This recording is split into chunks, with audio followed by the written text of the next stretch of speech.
السلام علیکم۔ آج ہم انٹرمیڈیٹ سیکنڈ ایئر کی جو بک نمبر 2 ہے اس کے سیکنڈ پارٹ جو کہ ہیروز کے حوالے سے ہے، اس میں پہلے ہیرو سر ونسٹن اسپینسر چرچل کے بارے میں بات کریں گے، جن کا لکھا ہوا مضمون انٹرمیڈیٹ کے سلیبس میں شامل ہے۔ مضمون کا جو ٹائٹل یا عنوان ہے وہ ہے فرسٹ ایئر ایٹ ہیرو۔ اس مضمون کو چرچل صاحب نے خود لکھا تھا، اور سر چرچل جو ہیں یہ برطانیہ کے وزیر اعظم بھی رہے اور بہت مشہور وزیر اعظم رہے۔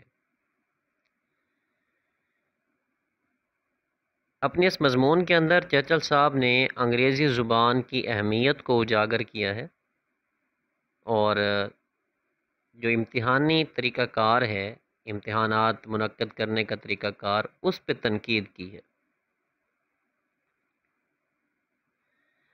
ان کے مطابق کہ ہر اسکول میں اسے جو ہے چرچل صاحب کو ایڈمیشن یا داخلہ وہ کیسے ملا، اور پھر انہوں نے وہاں کیا کچھ سیکھا، کون سے اساتذہ تھے جن سے ان کا واسطہ پڑھا، کون سے سلیبس سے، کون سے مضامین سے ان کا واسطہ پڑھا، یہ تمام باتیں ان کے لیے ایک آزمائش سے کم نہیں تھیں۔ ہوا کچھ یوں تھا کہ چرچل کو جو مضامین پسند تھے تو ممتحن حضرات جو تھے، امتحان کے جو پیپر بنانے والے لوگ تھے، وہ وہاں سے سوال نہیں پوچھتے تھے ان مضامین سے، اور جو انہیں پسند تھے وہ چرچل کو نہیں آتے تھے۔ ہر اسٹوڈنٹ کی طرح چرچل کی بھی یہ خواہش تھی کہ اس سے صرف وہی سوال پوچھے جائیں جو اسے آتے ہوں، جبکہ جو امتحانات لینے والے تھے، پیپر سیٹرز تھے، وہ اپنے حساب سے سوالات دیتے تھے۔ اکثر سوالات ایسے ہوتے تھے جو چرچل کو آتے ہی نہیں تھے۔ تو اس سکول کے اندر چرچل کی جو کارکردگی تھی امتحانات کے حوالے سے وہ کوئی زیادہ اچھی نہیں تھی، مایوس کن تھی۔ لیٹن جو لینگویج تھی، یعنی کہ لاطینی زبان میں وہ کبھی بھی کسی سوال کا جواب نہ دے سکا، لیکن ایک سکول کے جو ہیڈ ماسٹر تھے انہوں نے اس کو بانپ لیا۔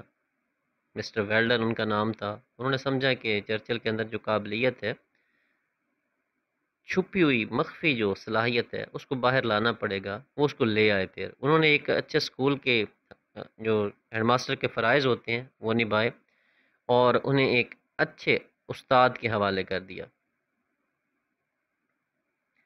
تو چرچل کو سب سے پہلے تو نچلے درجے میں رکھا گیا تھا پڑھائی کے حوالے سے، جو کہ ایک نالائق بچوں کا درجہ ہوتا ہے، ابتدائی درجہ۔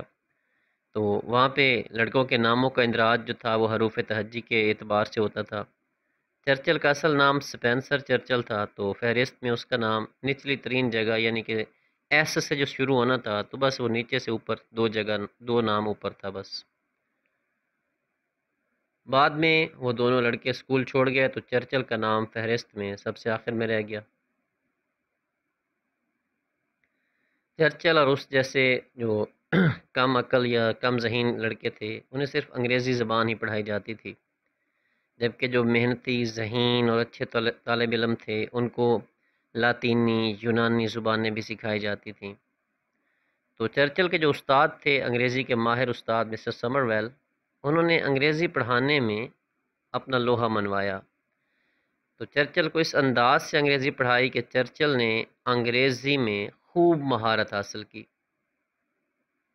تو وہ ذہین طلباء کہ جنہوں نے لاطینی اور یونانی زبان سیکھنے میں اچھی کارکردگی دکھائی اور انعامات حاصل کیے تھے، انہیں بعد میں اپنی روزی روٹی کمانے کے لیے انگریزی زبان سیکھنا پڑی۔ تو چرچل کا کہنا یہ تھا کہ تمام اسٹوڈنٹس کو انگریزی زبان سیکھنی چاہیے، اور ہاں جب آپ انگریزی زبان سیکھ جاتے ہیں، ماہر ہو جاتے ہیں، پھر دوسری زبانیں سیکھنے میں کوئی حرج نہیں ہے، مگر جو انگریزی نہ سیکھے اسے سزا دینی چاہیے، یہ اس کا کہنا تھا۔ تو یہ مختصر سا مضمون ہے جو کہ انگریزی کی اہمیت کو اجاگر کرتا ہے۔ تو تمام اسٹوڈنٹس کو چاہیے کہ اپنی انگریزی زبان بہتر کریں، کیونکہ یہ ایک کاروباری زبان بھی ہے، بین الاقوامی زبان بھی ہے، اور ہماری روزمرہ زبان جو اردو ہے، قومی زبان، اس کے اندر کافی سارے الفاظ انگلش کے آ چکے ہیں۔ تو اسٹوڈنٹس کو چاہیے کہ اس پر محنت کریں۔ اللہ تعالیٰ انہیں کامیاب کرے۔ چینل کو سبسکرائب کیجیے گا۔ شکریہ۔ اللہ حافظ۔